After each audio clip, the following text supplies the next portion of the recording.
Hello, everyone. This is Politics with Jonathan. I'm your host, Jonathan Weibel. And before we start this amazing journey, I want you all to know a few facts about me.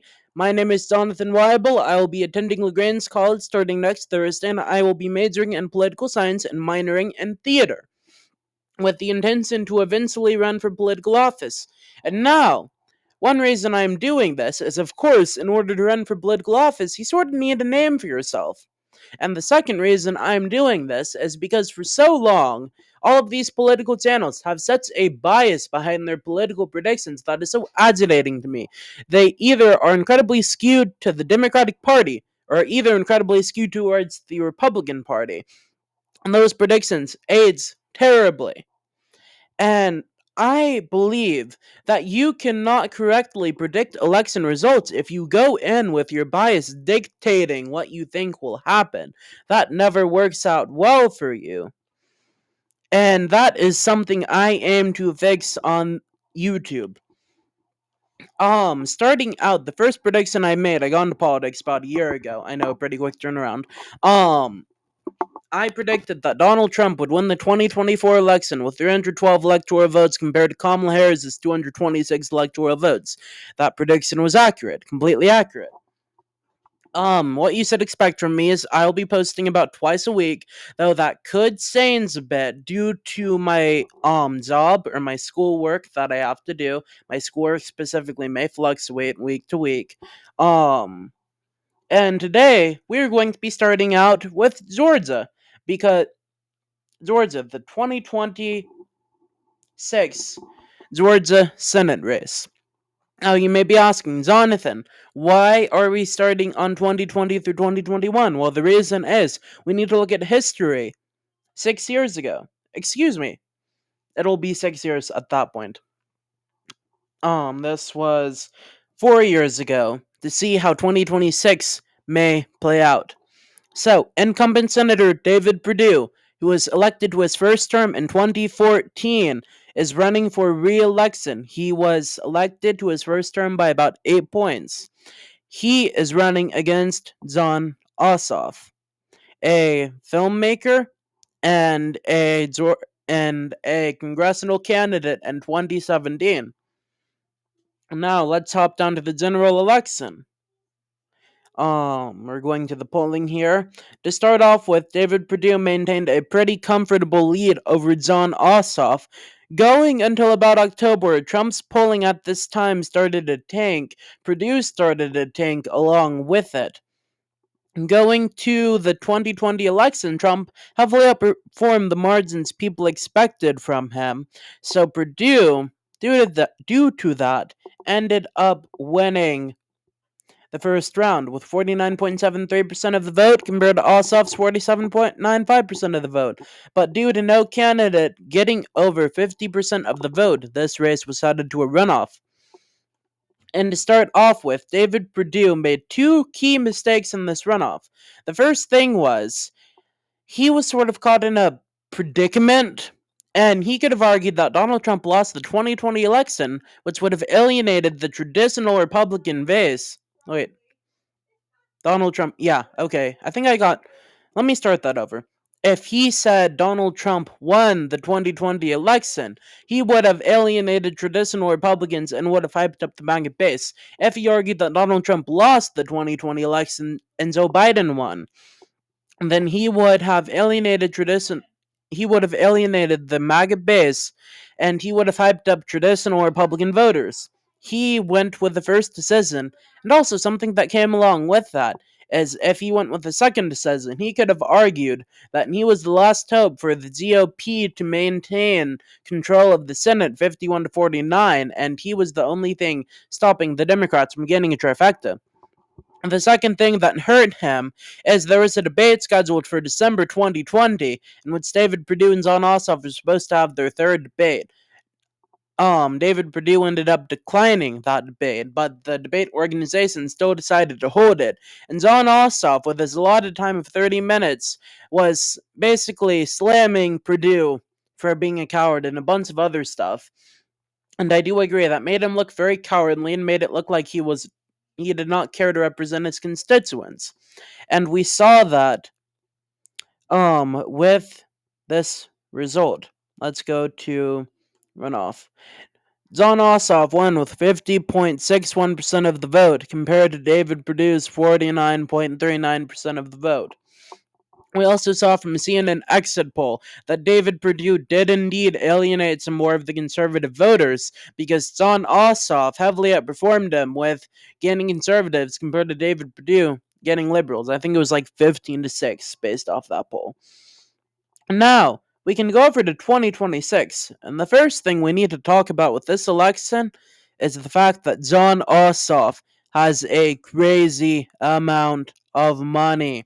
He has raised $41 million as of June 30th, 2025.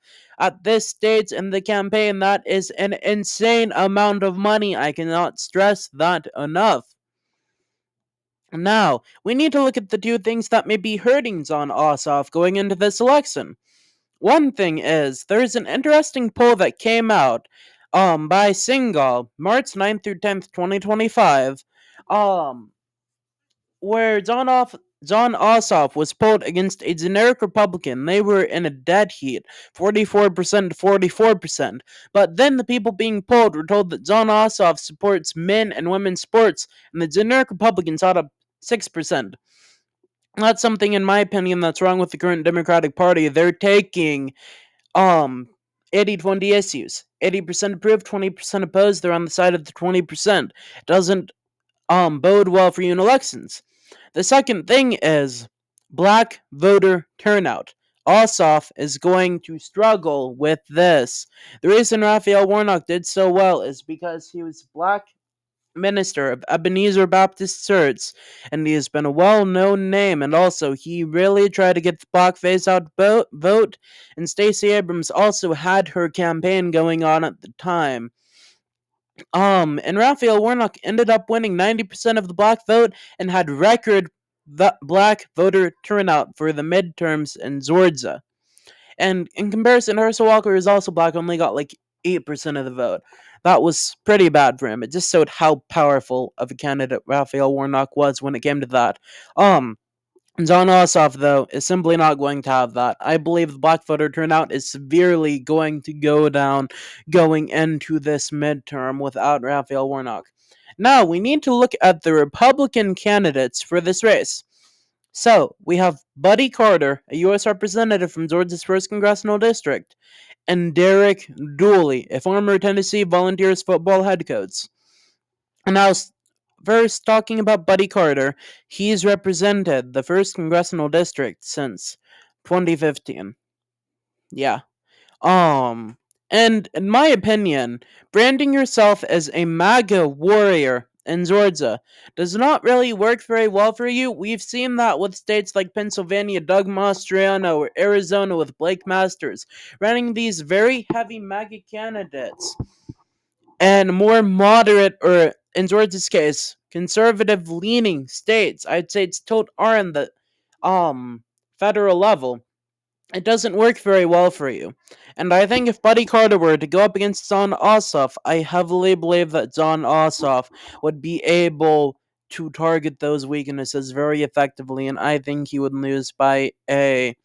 It would still be a pretty close election, but probably by like a 3 to 4 point margin. Derek Dooley. Now, he will alienate the MAGA base, to be truthful. He is not a registered Republican voter. He has been against Trump for quite a while. Now he is starting to show his support of Trump to get the MAGA base on his side. But I believe they'll see through him, and also, I'm just not confident that a former Tennessee Volunteers football head coach who has hardly lived in Georgia, just moved here, would really be able to get a lot of the traditional conservative Georgians out to vote, specifically when he's coaching Tennessee. Because in Georgia, Georgians really like their football. Now, we need to look at Mike Collins, who I believe is the best candidate for this race. Before he came to the House, he was a truck driver. He did quite good in that business. He is the son of Matt Collins. Let's see if we can get a picture here. Come on, Google. There we go. He actually ran for the Senate in 2004. He lost and gained about 20% of the vote. He came in third place, by the way. Um, where is he? Mike Collins was the writer of the Laken Riley Act, a very popular bill that got bipartisan support in the Senate and the House, including 12 Senate Democrats voting for it, including John Ossoff and Raphael Warnock. It dealt with illegal immigration and specifically arresting the illegal immigrants that, of course, murdered one of our citizens. That was one of the key components of the bill, is named after Laken Riley, a person who was murdered by an illegal immigrant. Um, he gained a lot of support by that bill and notoriety, and he actually outperformed Trump in his own district by 6% in 2024, which is a quite impressive feat. I truly believe Mike Collins will be very good at fundraising. I think he is a candidate that can appeal to MAGA but isn't painting himself as this ultra MAGA warrior as Buddy Carter is. He's not alienating the traditional Republican voters, and he will be able to win over, I believe, some of the moderates and independents from John Ossoff. And when it comes to Mike Collins, he talks about getting stuff done in Washington, D.C. And that is something the traditional voter really wants to hear about. They want to hear about their candidates actually having proven results. And I would say, out of all of these candidates, Mike Collins has those proven results in Georgia. Excuse me, not Georgia, in the House. I believe if Mike Collins is the nominee, which I believe he will be, this will be an incredibly close race for Ossoff. I think as it stands right now, based off how we see the black voter turnout to be, I think John Ossoff will narrowly win the first round. He won't get 50% of the vote. Then Mike Collins will win by like a point, maybe a point and a half in the second round. But that hinges off black voter turnout and how much Mike Collins can also energize his own base, being he really needs to get MAGA out there and he needs to win the traditional Republicans, the moderates, and independents. That is going to wrap it up for today's video. I hope you all enjoyed that analysis. I personally am really looking forward to seeing the developments this race takes in the future.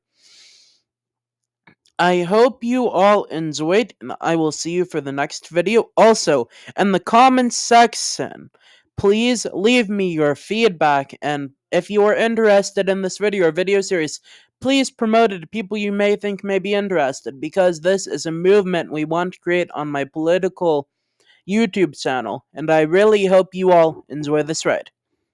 Until next time, goodbye.